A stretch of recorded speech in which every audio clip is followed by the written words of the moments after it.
Pokemon protagonists in the games usually don't have any kind of aura, but there's one character in the manga who radiates so much aura that they actually had to nerf him so that the series could actually have a story. Meet X, the male protagonist of Pokemon Adventures X and Y, who ends up being the strongest Mega Evolution user in history across all Pokemon mediums by starting off as the same protagonist who didn't want to use Mega Evolution at all. A boy who starts off his journey in Kalos as a childhood prodigy who is so strong and well known that he had to shut himself in isolation to prevent his friends and Pokemon from being harassed and attacked by the local public, leading him to fall into depression and lose any aura that he once had. But as the story progresses, he ends up gaining all the aura he once had and more, leading him to not only become the strongest protagonist ever in the final fight of the manga, but also the protagonist with the most aura. But what is aura? Aura is literally just a vibe. A character is typically known to have aura if they remain cool, calm, collected, yet strong, and just give off the vibe that they're strong or in charge of things without even trying. Emphasis on the without part. And in terms of the games, the protagonists are cooked. In the manga, however, Red, Ruby, and Blake do manage to surpass their in-game counterparts, and even rivals like Blue, who has Gary as a counterpart, manage to out-aura them. But amongst the protagonists, X is the one with the most, because he remains to be cool, calm, collected, and powerful throughout the series without ever really trying. Whereas the other three manga protagonists that I mentioned usually lack one of these qualities. But for X here, there's a catch to the amount of aura he radiates. It comes at the cost of his life.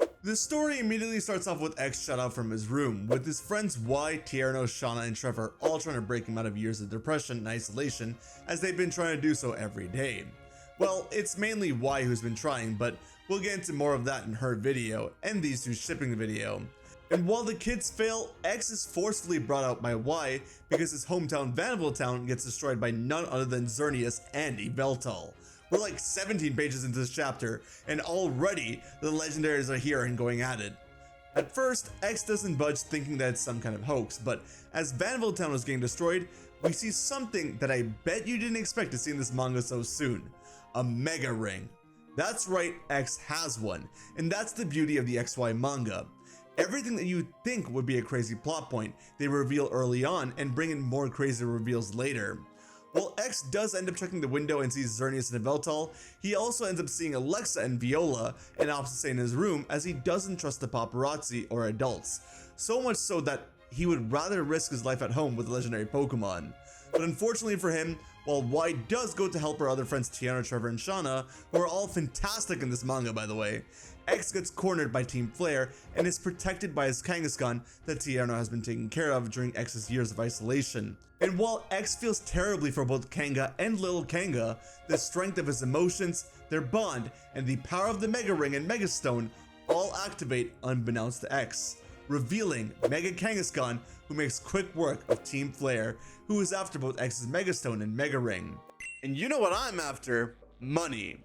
Look, we all know that Team Flare is about to come in and destroy anyone who doesn't have the money to be on their team. You gotta buy your way in and to join Team Flare, but that's a little hard to do when it's tight to get cash these days. But that's no longer true, as there's an easy way for you to make money through the comfort of your own home by playing your favorite games using today's sponsor, Free Cash. But using Free Cash, it's super easy to make a bit of side money by playing games or doing offers, and with that money, I can order some more Pokemon manga or just order some more food to my door. This is without going into my savings or anything like that, which, let me tell you, it's a huge relief. Too good to be true? Well, they have a 4.8 star rating on Trustpilot with over 210,000 reviews. So you know it's legitimate, and it easily works on your phone. Free Cash is an online platform where you can earn real money by doing incredibly simple things, and things that you're probably interested in, such as playing through mobile games, or if you have nothing to do, through filling out those 5-minute surveys. With 5 minutes on hand, I'd probably just scroll through reels or do something unproductive,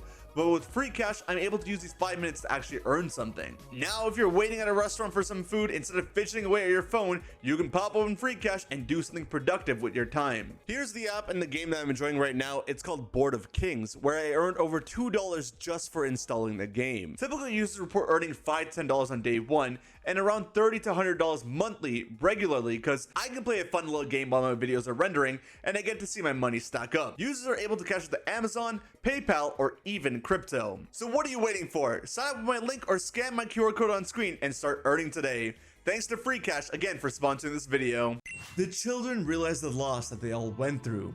X lost his home, Y lost her mother, whose status of life is currently unknown. Tierno lost his dance studio. Shauna lost her Furfrou, and Trevor lost one of the Pokedexes that Professor Sycamore entrusted him with, alongside one of the 3 Kalos Starter Pokemon, Fennekin. And worst of all, they all lost Vanderbilt Town, as it's been ravaged to the ground alongside all the townspeople in it. Might I remind you that we're not even 2 full chapters into the story, by the way. For their own individual reasons, the children decide that it's important that they need to go on a journey to find something or another that they lost, and also figure out who was behind this whole attack involving X and the legendary Pokemon. And while X has no opinion here, he also has no say in the matter, as he has nowhere to hide with his house being gone. So Y forces him to join them, and the 5 start their journey. Along this journey, we uncover more and more of X's past and his resentment towards the press and adults altogether. The moment his journey kicks off, we see him apologizing to Kanga and Lillikanga for leaving him with Tierno for so long without coming out to see them. But we also see him fearing for their safety and well-being, as he doesn't understand Mega Evolution and feels like if he uses it, he will bring unnecessary attention towards him and his Pokemon, leading them to be put into physical harm by the public again, which makes him want to hold back from ever using the strange power. We see him lash out at Tierno for advising him on things, causing X to think that Tierno is telling him how to live his life, similar to the way the adults have told him, despite Tierno doing whatever he can to help X all this while, showing the amount of trauma that's built up in X's life. And worst of all, we see X's distrust in adults grow deeper and deeper as they're immediately sabotaged by what appears to be normal, everyday adults who are actually just team player members in disguise. This first encounter that they're in causes X to pick up a new team member, Mariso the Chespin, and also causes X to realize that he doesn't actually know how to use Mega Evolution properly, as he's unable to activate it even when Lillikanga is captured. While X and Y are able to defeat them with their new starter Pokemon, Chespin and Froakie, X is still entirely ignorant to everything about Mega Evolution. Team players' ambush on the children don't stop there, as they even find methods to mind control the children and have them turn against each other. If it weren't for adults like Viola, who go out of their way to help and save these children, X would have lost 100% trust in all adults. And it's thanks to Viola's warning that Karina arrives on scene and teaches X a thing or two about Mega Evolution, leading to the first of many fights involving multiple Mega Pokemon. Now, the thing is, Karina was talking to X about this thing called about a Mega Evolution succession or something, and she seemed super into it, but X had no idea what it was. When X lightens up around Karina a bit and opens his mouth about things, Karina realizes that X isn't a true Mega Evolution user, as her grandpa gave him the Mega Ring and Mega Stone informally while he was still a child. Seeing the atrocities that X, Kanga, and Lillikanga faced when they were younger, Karina's grandpa, or Garukin here, saved X. But it's in seeing the boy's true strength and heart that he bestowed the Mega items to him and told him to believe in himself and his Pokemon and keep going. And while X has shown potential and wins this fight alongside Karina, she refuses to acknowledge him as a true Mega Evolution user until he's able to properly go through the succession himself. And she's also pretty upset at her grandpa for giving a freebie Mega Ring to some kid, as it's within their family to only give the power of Mega Evolution to those who properly go through a succession. While the kids are also traveling, X manages to regain some of his aura and skills, and also gets more comfortable with Mega Evolution on his own. He's so in tune with Mega Evolution that outside of Chespin, he actually opts to build a team around Mega Evolving Pokemon. Well, technically that one counts now as well, but when he first had this intention, he starts by picking up a Charmander named Salame that's always holding its tail from Professor Sycamore. Why is it always holding its tail, you may ask? Well, I'll let you guess in the comments why that's the case, but there's a very relevant reason for it. Also, if you made it this far, why not subscribe and hit that like button to show your support, and hit that notification bell if you want to see more manga videos like this one, because we're going to have a lot more Kalos stories going on throughout the period of Legends ZA. The other 4 kids at this point in time are doing their own investigations in Lumia City, and Trevor immediately realizes that Lysander was the one behind the Vanderbilt Town attack.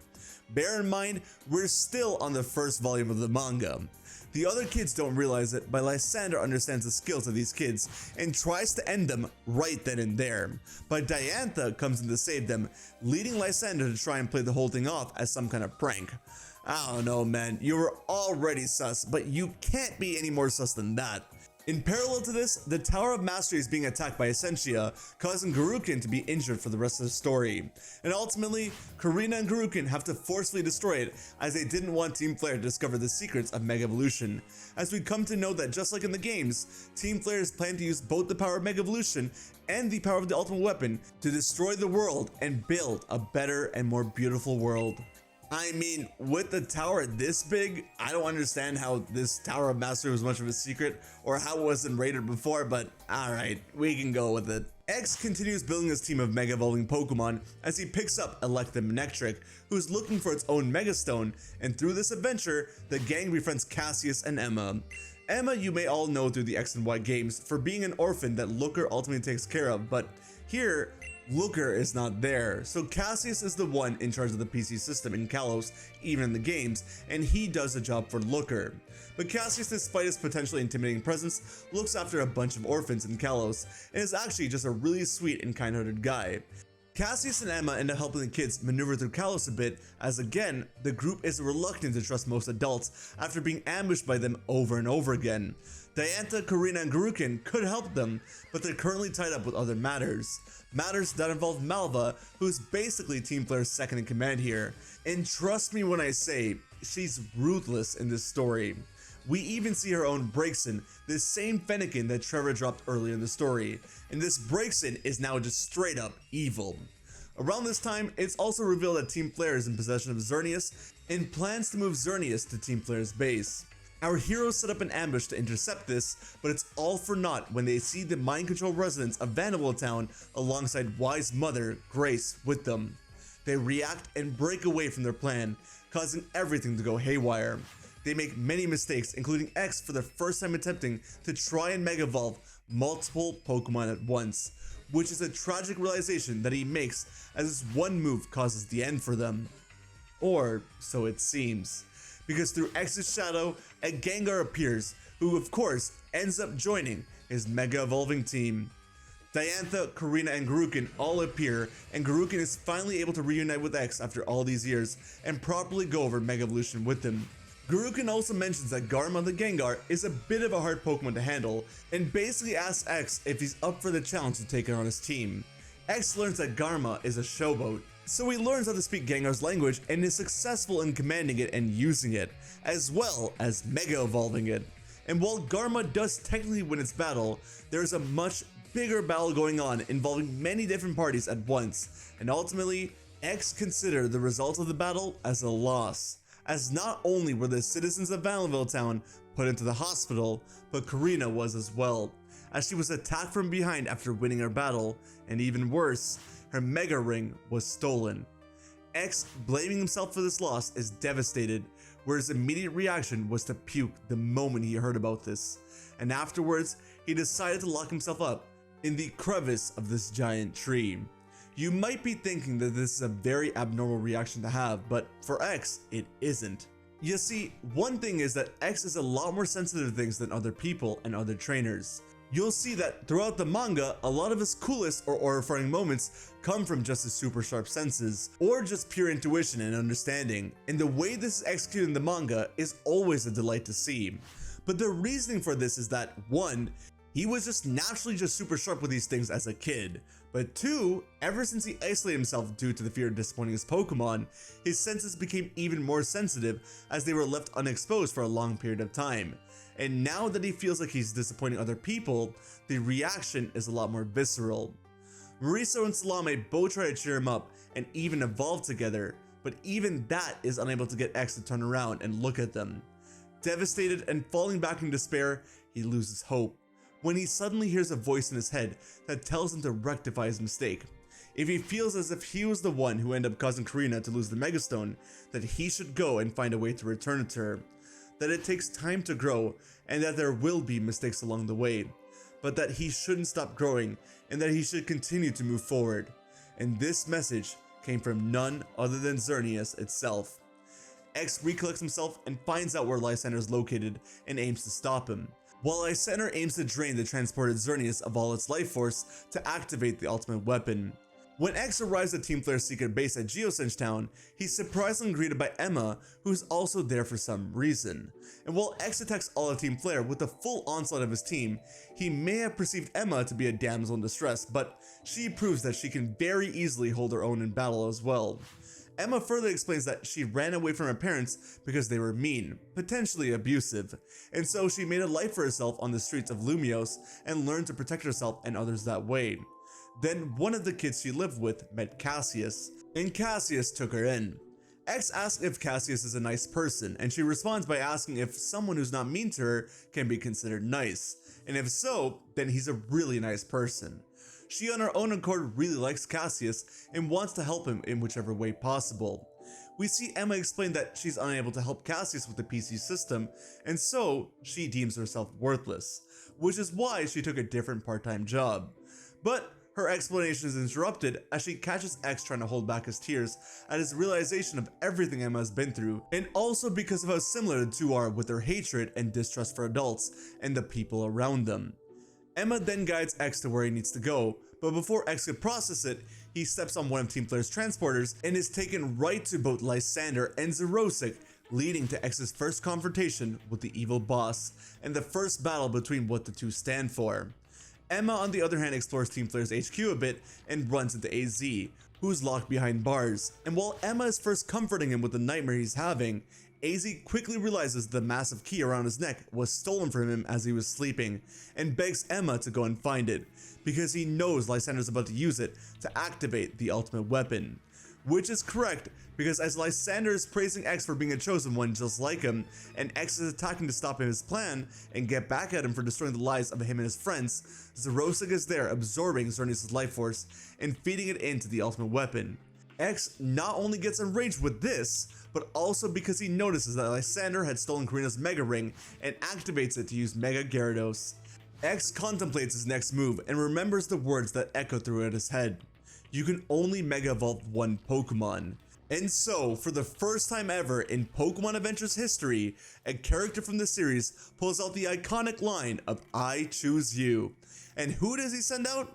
All three of his Mega Evolving Pokemon. Lysander and Xerosic are both impressed and realize his plan.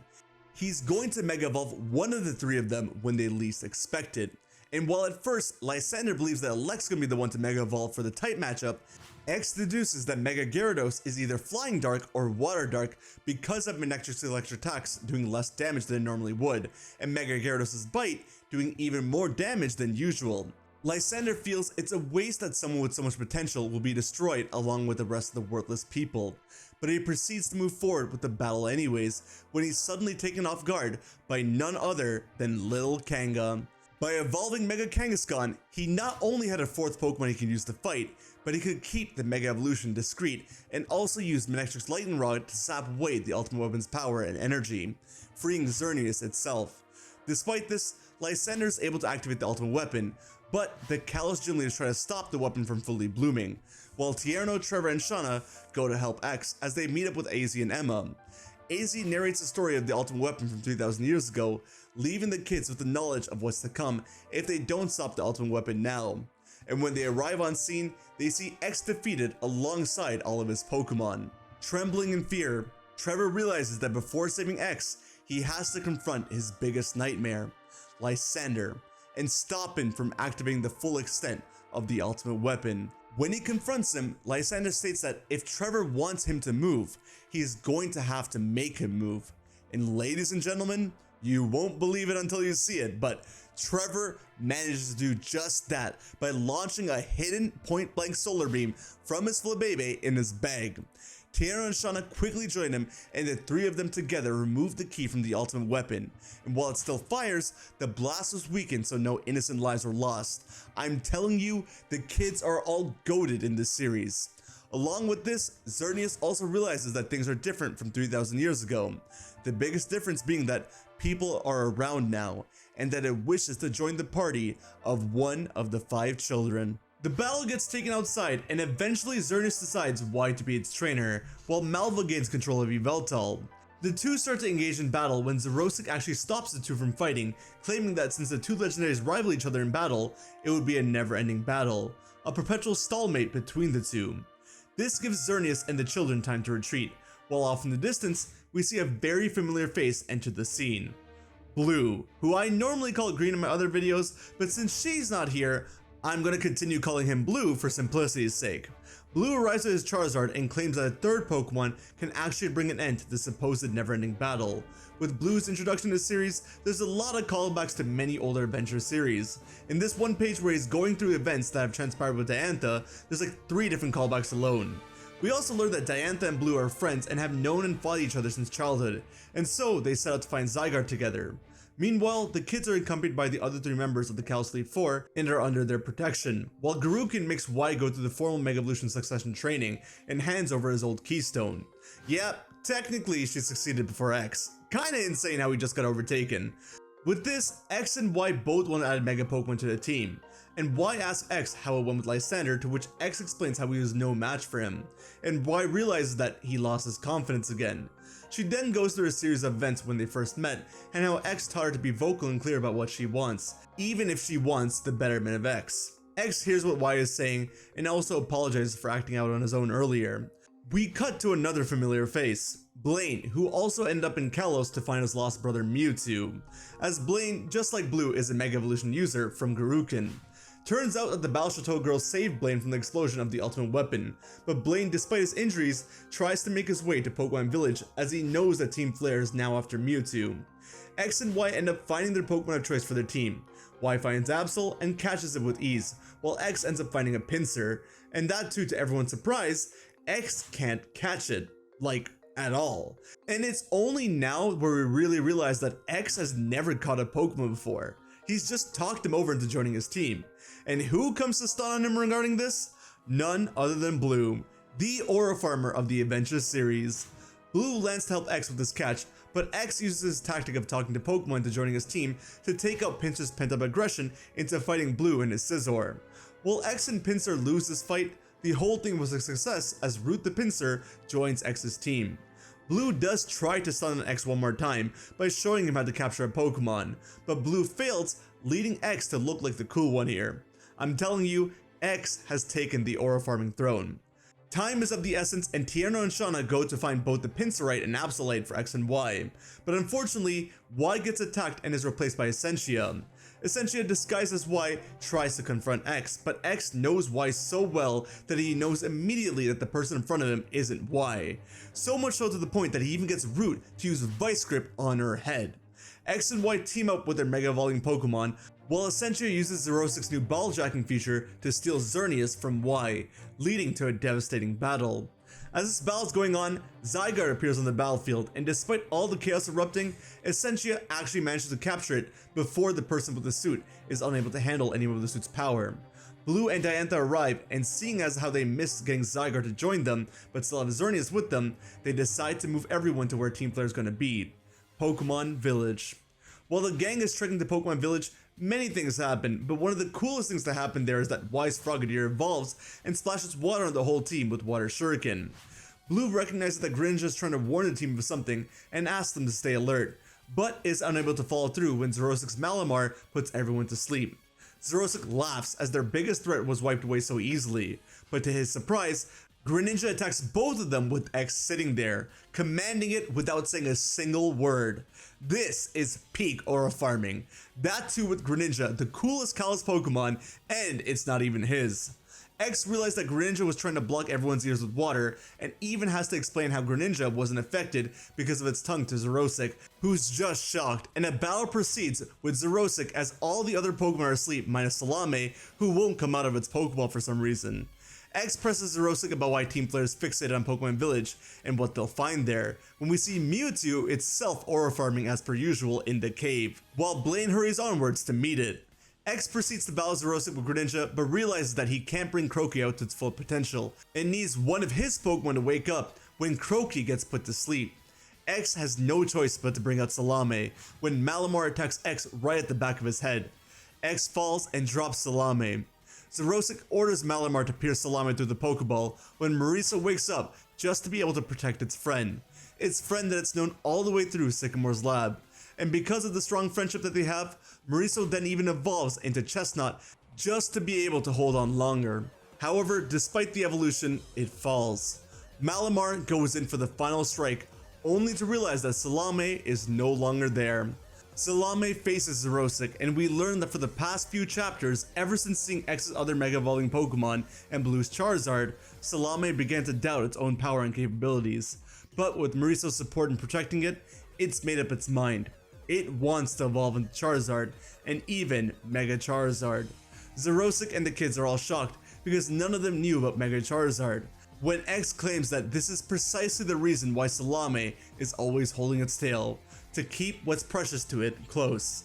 And Salame blows on its tail, and we see the Charizardite X, and even crazier, Blue pulls up with his Charizard, revealing to have the Charizardite Y.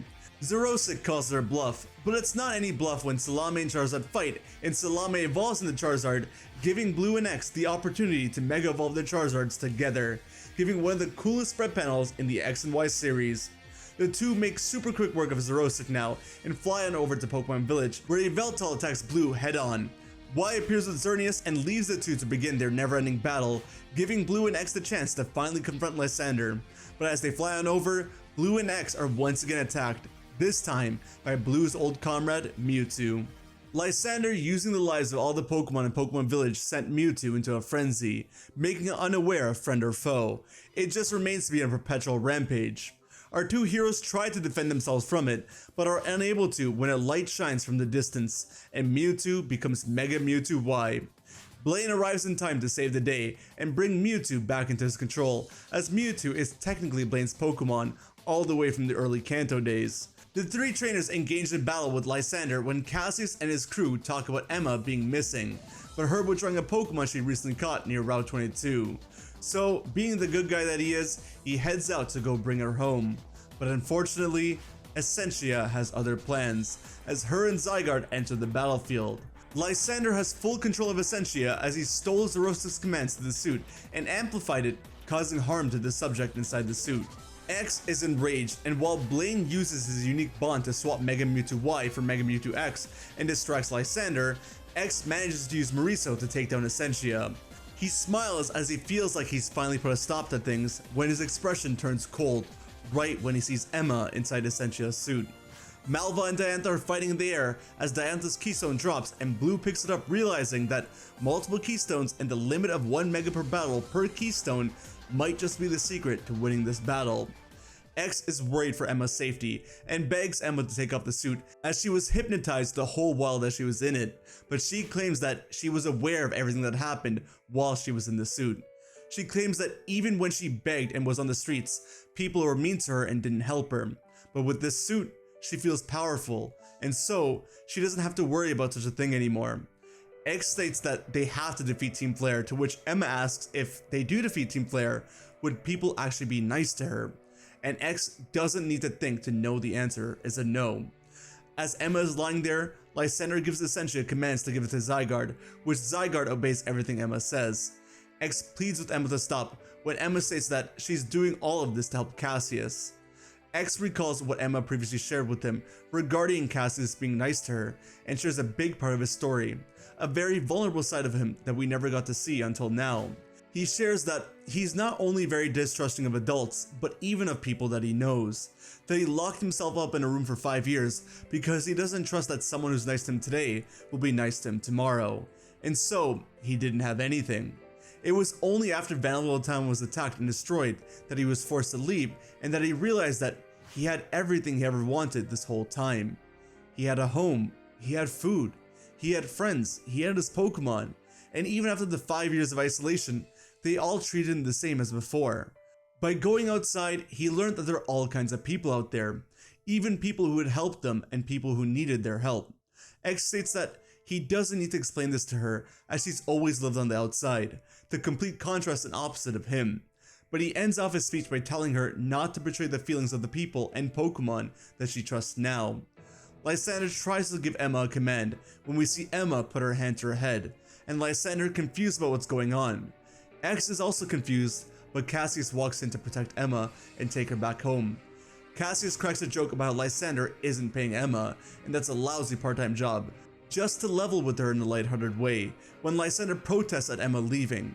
Cassius has had enough and destroys Lysander's device that's used to command Emma, and when Emma finally snaps out of it, she uses Zygarde to use Land's Wrath on Lysander. But unfortunately, it's too late. Mega Gyarados sweeps in to beat both Cassius and Emma, giving Lysander full command of Zygarde. Y goes in for the attack with Mega Absol and steals Karina's Mega Ring back from Lysander, and we find out that Cassius and Emma are okay, but Marisa finds Blue unconscious, and despite that, Blue's plan has still been set in motion, as X discovers the keystones that Blue had with him. X sees the amount of keystones that him and Y have together, and tells Y to hand over the ones that she has, as he equips them one at a time. While Mega Evolution can only be used once per battle per keystone, there is no limit to how many keystones one trainer can use. And so, for the first time in history of Pokemon, X does the impossible by calling out his entire party and using the power of his friends, bonds, and Pokemon to Mega Evolve all 5 of his Mega Pokemon at once. Everyone is shocked and Lysander is met with a barrage of attacks. X dishes out attack after attack while the other trainers try to back X up. But Blue states that it's useless to try and talk to X because with the power of 5 Mega Evolutions, the only thing that can be on his mind right now is the battle, as this feat is taking a massive toll on X's body and mind. Meanwhile, Xerneas sees that the only way to stop Zygarde now is to fulfill his soulmate with Yveltal, and bids the children farewell as it takes Yveltal in with it for another eternal slumber. As this happens, the Zygarde cells begin to disperse as Zygarde is no longer needed to bring balance to the two, and Lysander at the top of Zygarde begins to stumble. X launches his final assault of attacks from all of his Mega Evolving Pokemon, and this combination leads to Lysander's demise. Malva tries to catch him, but Lysander falls, leading to one of the craziest panels in Pokemon history. X and his Pokemon look down at the crater, at a broken and pitiful Lysander, who is also on the brink of his end. While Lysander does survive, it seems he will never recover from the damage of this fall. The trainers and gym leaders wrap up everything in Pokemon Village, while the Pokemon League members take Malva, with the status of the rest of Team Flare unknown not only to us, but the world, as their identities were never fully revealed. But to us, the reader, it's one thing. To the people of this world, it's another thing. Because they're so ignorant to everything that's happened that they don't even know that these kids saved them from the disaster. The people of Lumiose make remarks about the children that cause them to feel hurt and isolated, and also get them to second guess if these people were worth saving in the first place. AZ appears and asks the children how they're going to move forward with their lives now that Team Flare is gone. When X remembers Emma's words, asking him if people will be nicer to them if they stop Team Flare, and each one of the children perk up with their own doubts. Seeing the state of the people, AZ holds his key and tells the kids that he's kept the key in case he ever wants to use the ultimate weapon again. And now seeing the state of the people after 3,000 years and how ignorant and selfish they are, he decides to do just that and attacks the people of Lumiose.